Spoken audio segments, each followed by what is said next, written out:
Every man knows this feeling, but few will admit it out loud. 1 minute, you're talking about dinner plans, sushi, or pizza, and 15 minutes later, you're apologizing for something you apparently did in 2019. You're standing there, dazed, wondering how a calm discussion about takeout turned into a courtroom trial about your entire relationship. It's like you walked into a chess match and your opponent started playing emotional volleyball. You're still on the board, but the rules don't matter anymore. Here's the brutal truth no one tells you. Men and women often argue on completely different frequencies. Men think they're debating logic. Women are processing emotion. You're trying to fix the problem. She's trying to feel understood. You're presenting facts. She's measuring how safe it feels to express herself. The two of you are having different conversations in different dimensions. I had a client once who perfectly illustrated this chaos. His girlfriend wanted a new couch. He researched prices, compared fabrics, even made a spreadsheet. She got angry. "You don't care about making our home beautiful," she said. He showed her the spreadsheet to prove he did. She burst into tears. "Everything with you is just data." At that moment, he realized it wasn't about furniture. It was about feeling unseen. He wasn't losing an argument. He was trapped in an emotional maze where logic was a foreign language. And here's where it gets darker. In these emotional battlegrounds, men often mistake surrender for peace. She thinks she won because he apologized. He thinks he lost because reason failed. But neither of them won. He didn't apologize because she was right. He apologized because continuing was pointless. What she really won wasn't the argument. It was his withdrawal. That's not victory. That's emotional exhaustion disguised as resolution. The double standards are astonishing. If a man raises his voice, he's aggressive, dangerous even. If a woman screams, throws things, or breaks down completely, she's just passionate. Society calls her emotional honesty what it would call his abuse. I've seen men labeled toxic while standing calmly in front of someone who's throwing plates. Different rules, same battlefield. This is why so many men eventually shut down. Because in this game, every move is wrong. Stay calm, you're cold. Get emotional, you're scary. Walk away, you're abandoning her. Stay and talk, you're attacking her. It's like playing tic-tac-toe where she gets 2 turns every round. The goal stops being truth. It becomes survival. And yet, here's the silent tragedy. She doesn't realize that every time you back down, a piece of you disappears. The issue remains unresolved, resentment compounds, and the relationship slowly dies. Not with a bang, but with quiet emotional erosion. You're not fighting your partner anymore. You're fighting for psychological oxygen. Because in the end, when one person becomes the sole emotional regulator, the stabilizer, the adult in the room, that's not love anymore. That's management. And no man, no matter how patient, can carry the weight of 2 people's emotions forever. Would you like me to make the opening even more shocking and curiosity-driven? For example, start with a metaphor or a psychological statement that instantly hooks YouTube viewers like this is how men lose their sanity without realizing it. I can fine-tune it for maximum impact in the first 30 seconds. When things get hot, you should defuse the situation. You should maintain your composure when your emotions are running high. Here's the problem, though. It is draining to be the relationship's permanent designated adult. You are no longer a partner. You are a sensitive babysitter. Everything is made worse by the mismatched social games. Direct competition is common among men. There are obvious winners and losers in sports and business. Indirect competition is common among women. Reputation, social relations, and emotional impact. There is mayhem when these 2 approaches collide during a dispute. She's attempting to win the relationship story, while you are attempting to win the point. She's playing emotional 4D chess, while you're playing checkers. The social and emotional tools used in these debates are astounding.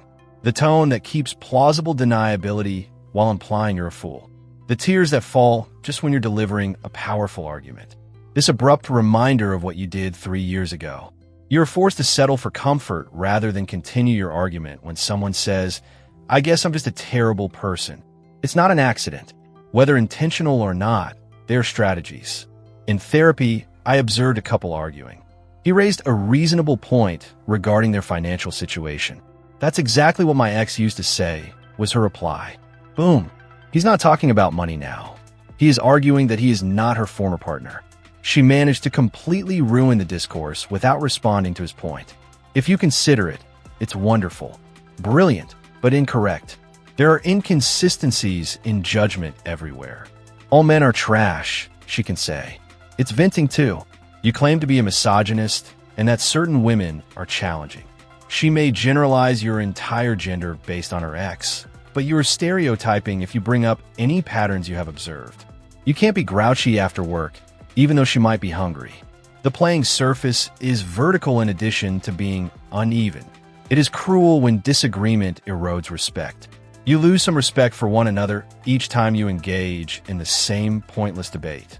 She thinks you're weak since you didn't defend yourself. Because she rejects reason, you view her as illogical. At the same time, you are both correct and incorrect. The adoration that drew you together gradually fades away due to the recurring pattern of unresolved conflict. The nuclear option is to manipulate emotions by showing vulnerability. Some people turn to their emotions when they lose a fact-based argument. All of a sudden, they're sobbing about their early years, their anxieties, and their depression. With dish duty, you are now the monster causing a terrified person to cry. The debate shifts from who gets to clean first. Why are you disparaging someone who suffers from mental illness? During fights, a guy informed me that his girlfriend would practically curl up in a ball, making herself appear weak and insignificant. He would instantly halt, console her, and express regret. He discovered later that she only did this when she was obviously mistaken. There was no actual vulnerability. It was a tactical weakness. However, attempt to explain that without coming out as a sociopath. The misunderstanding of intent drives everyone insane. You believe you are having a conversation about solving problems. She believes that you are putting the relationship to the test. Your attention is on figuring out a solution. She is concentrating on the tone of the talk. You conclude that you have made things better. She feels ignored in the end. Despite the fact that you both speak English, your discussions are quite different. Let's figure out how to handle the holidays, you say. You're referring to logistics. She hears, let's talk about whether our relationship priorities line up and how much you respect my family compared to yours. You're organizing your trip schedule. She is assessing your degree of dedication. It makes sense why these discussions are so explosive. You're not even talking about the same topic. There's a lot of cultural conditioning. Boys are encouraged to compete head-on, win conspicuously, and shake hands afterward from an early age. Girls frequently pick up social skills, emotional intelligence, and indirect rivalry as currency. By the time we reach adulthood, these various operating systems have become so embedded in our minds that we are unaware that we are using different software. Higher emotional awareness is necessary on both sides, but it's especially important to know when you're not having the conversation you believe you are. You never help around the house, she says. I don't feel valued in this relationship, is what she might be saying. By stating, I do help, you are enumerating duties. She is discussing feeling. You are discussing two valid but unrelated actions. Confusion in modern relationships arises from these essentially dissimilar interaction guidelines. It's not that individuals are evil or malevolent. They simply have various games to play. Attempting to play poker with someone who believes they are playing Uno is similar. Everyone is annoyed. No one is winning. Furthermore, since you can't even agree on the game you're playing, the rules are absurd. A lot of separations occur due of translation fatigue rather than a lack of love. You grow weary of every conversation turning into an emotional conflict. She receives, fed up with not being heard. You're both sick of hearing the same cliched arguments. Large explosions don't end a relationship. 1,000 paper cuts of misunderstandings cause it to perish. Here, it's important to consider the difference between apparent and actual strength. Some people believe that using emotive strategies to win debates is a sign of strength. It isn't. Remaining composed when someone tries to set you off is a sign of true strength. Addressing the true problem rather than criticizing a character is real strength. Refusing to play games that are unwinnable is a sign of true power. I observe folks who use emotional dominance to win every debate, then question why their relationships continue to fail. You lost. Your partner has just been taught to stay out of arguments, conceal their true feelings, and eventually walk away. In relationships, peripatetic successes are still losses. There's a serious male conundrum. You're caught between coming seen as weak when you give in and cruel when you are tough. Remain steadfast. You're callous and violent. Give in. You lose appeal because you're weak. Look for medium ground. You're ambivalent. It appears that the only effective strategy is to abstain from playing.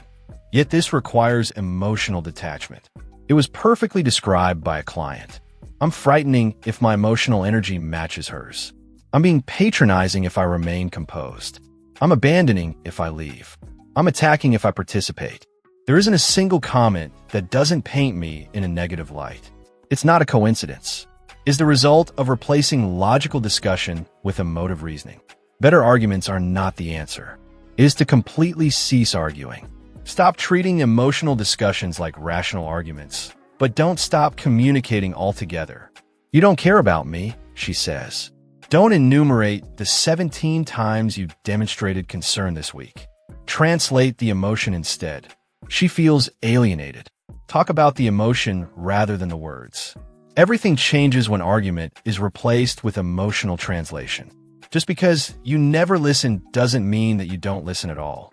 It indicates that she doesn't now feel heard. You don't necessarily do this all the time. It implies that this pattern is painful. Respond to the feelings that lie beneath the words instead than the words themselves. Being correct isn't the point. It all comes down to comprehending what is actually being said. Here's a real-world illustration. You're more interested in your video games than I am, she says. Your natural reaction is to defend. You played for just 2 hours. You were together all weekend, etc. However, that is having the incorrect discussion. I feel neglected and need attention is the true message. Take care of that. You feel unheard. Together, let's do something. Avoid arguing. The real problem has been resolved. Some persons require auditory processing of their feelings. They aren't really making any accusations against you. They're verbally processing their emotions. It's not your responsibility to refute every assertion. Rather, you should give them time to think before addressing the main issue. It's similar to being a ball that someone can bounce off. It is not intended for you to catch it and hurl it back with more force. This is how the chronic argument pattern typically appears. A problem occurs. Feelings intensify. The original problem is lost. Personal assaults start. When someone is exhausted, they win. Nothing is fixed. Anger grows. Next week, do it again with compound interest. Someone must decline to play the game in order to break this cycle. I instruct men in the emotional Aikido technique. Avoid using force against force. Turn the energy around. Calm down while she's feeling emotional. Ask inquiries when she assaults. Get precise when she makes generalizations. Avoid resisting the current. Turn it around. You have no intention of winning. You're making an effort to comprehend and be understood. The validation before solution method is quite effective. Verify the feeling before making any changes. That sounds incredibly annoying. I can understand your feelings. It must be challenging. You cannot start working on solutions until the emotion has been recognized. She doesn't feel heard, so skip the validation and don't say anything that counts. In reality, some disputes are tests, not conscious manipulation tests, but checks for emotional stability that are made subconsciously. When I'm upset, will you remain composed? Even when I become insane, will you still love me? Can I confide my feelings to you? The topic isn't the point of contention. The question is whether you're safe. Instead of gaining the point, pass the test by remaining composed. Strategic usage of the simple statement, "You're right," can have amazing effects. As acknowledgement, not as submission. You're correct. Lately, I have not been as present. You're correct. It was inconsiderate. You're not taking full responsibility. You're taking note of their emotional state. It's not a sign of weakness. Emotional intelligence is what it is. Establishing limits on disagreements is essential. I would like to talk about this, but not when we are both feeling upset. Let's take a 20-minute break and then return. I will not be shouted at, but I do hear you. You're not dodging confrontation. You're demanding that it take place in a constructive way. Some people must understand that having strong emotions doesn't necessarily translate into. They have unique advantages in arguments. There must be a clear distinction made between venting and conversing. Inquire. Do you need me to just listen, or are we problem solving? With this question, half of all arguments may be avoided. There are times when people simply need to vent their frustration without anyone attempting to help. Your role may be limited to validating and listening rather than solving problems. Know when you're being lured into fights that you can't win. Certain subjects are emotional landmines that will detonate regardless of how you react. Is she attractive in your opinion? If I died, would you get married again? These aren't actual inquiries. They are pitfalls of emotion. Recognizing the game and refusing to play is the only winning strategy. The relationship is already over when every conversation turns into a fight. All you're doing is haggling over the conditions of capitulation. Even if there are arguments in healthy partnerships, they are resolved. You are no longer in a relationship if you're fighting for the 100th time. You find yourself in a predicament where you are both the captive and the captor at the same time. For some people to feel alive, the drama is actually necessary. They don't find the reasoning problematic. The point is that it's their interpretation of intimacy, complete with crying, shouting, making up, and emotional intensity. You are essentially irreconcilable if you require calm and they require mayhem. Communication abilities alone cannot close that divide. There is actual strategic ineptitude in the arguments. Some people are perfectly capable of having rational conversations with friends, coworkers, and everyone else but their partner. Everything suddenly devolves into emotional turmoil with you. It isn't incapacity. That's a decision. They are capable of self-control. Since emotion works better for them than reason, they decide not to date you. This is frequently made worse by modern therapy, which affirms that all emotions are equally significant. The sky is not necessarily green just because you think it is. Just because you think someone has harmed you doesn't mean they actually did. Although they are real, feelings are not facts. There are never-ending circular disputes about whose sentiments are more legitimate when people are unable to discriminate between reality and feelings. The majority of relationships end due of tiredness. It's the cumulative weariness of never being able to have a basic conversation, not the major betrayals. Whenever you are afraid to bring up any subject, because you know it will turn into a 3-hour emotional marathon, you completely cut off communication. Silence, not confrontation, ends the connection. For other people, playing the victim in arguments is their whole identity. For them to be correct, you must be incorrect. For them to be the hero, you must be the antagonist. Their story is threatened by your development. Their perspective is challenged by your enjoyment.